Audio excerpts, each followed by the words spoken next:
What is a parlor guitar? We have 4 wonderful models here this week on Alvarez TV. We take a look at its history, and is it really a parlor? Or when it first came out, this O size, was it really a concert? Join us on Alvarez TV to find out more.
Nice one, mate. Minor keys, minor keys. A minor. In the Florida Keys. Laid back groove. I could hear a little bit of a sort of a clave or something going on. Laid back. Yeah. I wish I was a drummer. Do you ever wish you were a drummer? I wish I was a drummer. Bit jealous of drummers. I actually have drum kits. I'm not very good at playing them. Especially the ones that sit back and relax. They look like they're in complete control. I watched the guy of the other day everything. on Instagram, and he was playing, and he was just, I couldn't stop watching it. He was a young guy, and he was just so in control. And the bass. I love that. I love to see that. Control the rhythm. Wonderful. Hi. Hi, everybody. How you doing? It's not the drum channel. It's not the drum channel. Tell you what, though. Yeah. Little parlors. Little parlors. First time we've had 4 nearly identical guitars across the whole range, right from an artist. From a lovely AP70E, which has the new Stage What are you Pro playing? bronze in it. I'm playing the M. So we've got artist, Masterworks, Laureate Yairi, which I think is the first time we've ever done that, of anything. So that's pretty cool. That is very cool. And they're all identical, obviously, you know, in terms of their configuration of woods, rosewood back and sides, and a top. But obviously only these 3 have a solid, all solid. Yeah, and that's laminated, but it looks very pretty. It looks beautiful. But we're talking about these little guitars. We have mentioned the Parlor a few times, and we've done like a comparison. We did a comparison with a 66, and which was an all solid versus a laminated mahogany. Maybe Sam could put the link in there. People want to watch that. So a little refresher, going back to our reference library, which is always Martin. They're not actually Parlors, these guitars. It's quite interesting. I've done loads of little bits of research recently, knowing that we were going to do this show. Yeah. And was at one point all guitars were this kind of size or smaller? Some much smaller, especially like long and slim. And we have kind of touched on that before. So if it's not a Parlor, what is it? Is it a 0? No, it is a 0. It's a 0. But for them, it was a concert guitar. I think prior to the numbers, what Mr. Martin was building was the Stauffer kind of... That he brought over from Europe, because he studied under Stauffer and he was in the Stauffer shop. Mm-hmm. So there were those more ornate, very slim Parlor, small-bodied guitars. Yeah. And then they looked like that. They're kind of weird shapes. There was the 5, which was really small, then the 4, then the 3. But as the numbers went down, the body shapes got bigger, which was some weird grading, sizing shape from like tool makers or woodworkers thinking. So the 1 is actually looks like this. The rest look different. They're in terms of scale length, has much changed from that time? We've sort of standardised it now, haven't we? We've standardised it now, but body shape wise. So it's going like 5, 4, 3, 2, 1, 5, 4, 3, weird, not weird, but different looking, very old-fashioned parlors. Sometimes it was sort of really ornate headstocks.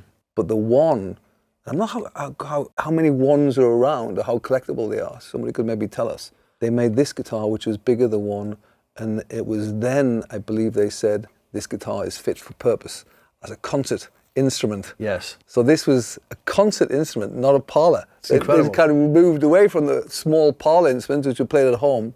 Yeah. And this was their big-bodied, super powerful, yeah, lots of air volume. I mean, we think of them as being small, but they do pack a punch, though. I mean, they've got a lot of that lovely mid-focus, and they're very directed in that mid-range. I think what we find is recording them. Yeah. It's all there in front of a mic. Sometimes shocked ourselves, like they've been. At how loud they were. Yeah, like when they're mic'd up, it's all there. I mean. Well, it's that funny thing. I mean, we've talked about this in the past about how microphones are not like ears, and they do pick up. Oh, have we learned that? We've learned that over many sessions of recording acoustic guitars, but they do have that sort of, when something is presented in that mid range and it has a lot of energy in that, it will probably. But you don't think it's because it's like really focused? It's like there's more projection maybe coming on a dread or whatever. The mic probably really likes that because it's picking up everything rather than maybe, would it be picking up less air? I don't know if it's like you've got all that spread going on a I'm a big fan of recording small things though, I like small acoustic guitars, I like small drum kits, I like small amplifiers. Everything with too much air volume is always a bit of a weird thing to record anyway, What about drum kits? Drum kits, little kick drums, great. I've got a small, in my house, I've got that small drum kit. It's only a, 18 kick drum or something. It sounds great.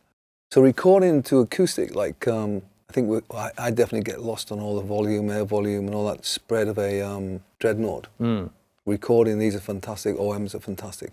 But playing these, so we've really kind of visited all of parlors, really. And they've got slightly different bracing, especially Yairi. Yes. So this one is a new FST6. Braced Yairi, and it's all there, it's like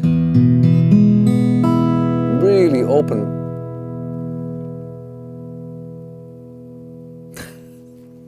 Yeah. You're not supposed to do that. I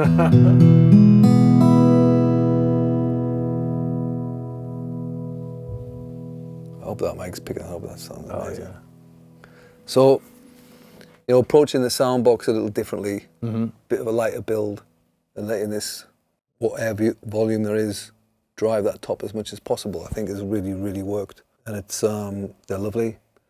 Popularity, you were talking earlier about like, there's been sort of peaks and troughs, hasn't it? Yeah, I think so. I think there's been a bit resurgence in the last decade, hasn't there? And a lot of people are gravitating towards them. I mean, I know I've had that 66, the AP66 for a few years now, and I've talked about that loads. That's my guitar for sitting in front of the television. It's just lovely. And I feel really inspired by it. But when we pick these up, I mean, I know traditionally we've all grown up watching Blind Lemon Jefferson or one of those old kind of Delta blues guys playing this kind of guitar, and you hear like these beautiful. But for me, I don't necessarily gravitate towards that. For me, it's more of a gentle picking, very focused. I play it quite quietly. They don't want to. I don't feel like I want to bash it. Yeah, I think that's what they do for me as well. It's like even just the jam we worked out. We didn't play something loud. Played something quiet. No, I'm playing. I'm literally there. You know, very, very. But you're in. Yeah, you're but like, I'm right in you're that. probably closer to. I was literally here in this space. My whole focus was. Little world going. Great. But we're going to do some A, B, C, Ds, which is different again. So obviously the artist is laminated backs and sides, and actually that sounds really nice. And then we have a Laureate here, and we've never compared a Laureate with a Masterworks. And major differences: this has got ebony fingerboard and bridge, our standard bridge, and that one is rosewood with a bi-level bridge. I've played both of these. They both sound great. Both sound wonderful. Not that much in them. No, and I think the difference is more from the bridge is the fact that it's ebony. I think this one's got a bit more clarity, but that's got a really nice sort of, I don't know, woodiness, with a little bit more woodiness to it. So that'd be nice. I think then people can hear that. I'd be interested to hear what the ebony brings to the sound. when we record them? I think it brings a little bit of, I'm going to say articulation, but it's like, I don't know, a slight bit of more top hit. Because it's more dense, it's a heavier. I think so. So you know, I think, and you're getting that from the bridge. Obviously, the fingerboard makes a difference as well, because it all does. Mm-hmm. But I think it'd be nice to go through this. We haven't done this, so we'll be learning as we're recording these and also find out the difference of our own instruments. But I think that Parlors, you know, they've had, obviously they're around in the blues times, and I guess from 40s, 50s, certainly in the 60s, you know, Dreadnought took over. Certainly OM became very popular, and the Parlor didn't disappear in some circles. It almost became quite nichey, became quite folky. You know, folk and blues roots, I guess. But then it came back.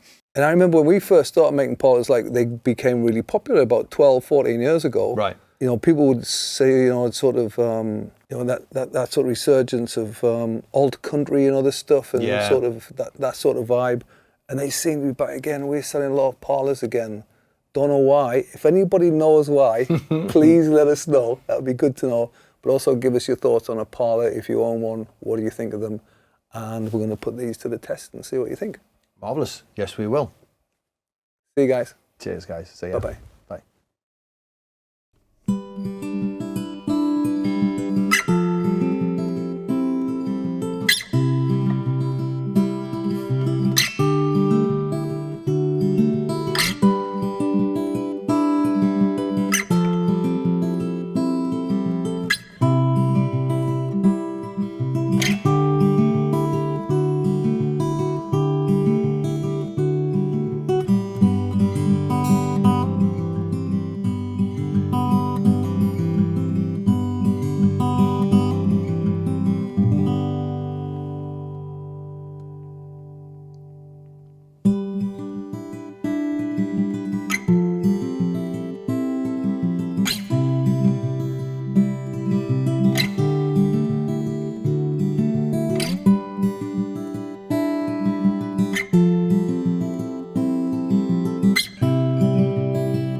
Thanks for watching.